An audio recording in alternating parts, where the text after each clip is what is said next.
পানীয় জল পৌঁছে দেওয়ার কাজ হোক, স্বচ্ছ ভারত যোজনায় শৌচালয় নির্মাণ করার কাজ হোক, কিষাণ সম্মান নিধির মাধ্যমে কৃষকদের আর্থিক স্বাবলম্বী তৈরি করা, কৃষকদের ইনকাম দ্বিগুণ করা, সেই সার্বিক দিক থেকে আমাদের ভারতবর্ষের সরকার, রাজ্যের সরকার সমান গতিতে এগিয়ে যাচ্ছে এবং মানুষের জন্য কাজ করছে।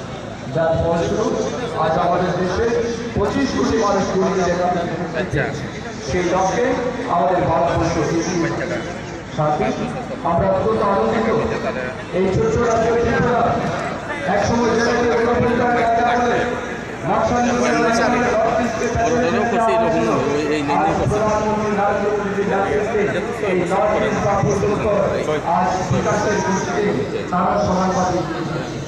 প্রধানমন্ত্রী বলেছেন ভারতবর্ষের সেই জায়গাতে আগে আলোচিত করতে হবে। আমরা সবাই জানি ভারতবর্ষের সূর্যের কিরণ আমাদের উত্তর পূর্ব অরুণাচল তাই নর্থ ইস্টে উন্নয়ন না করে দেশ উন্নয়ন সম্ভব নয়।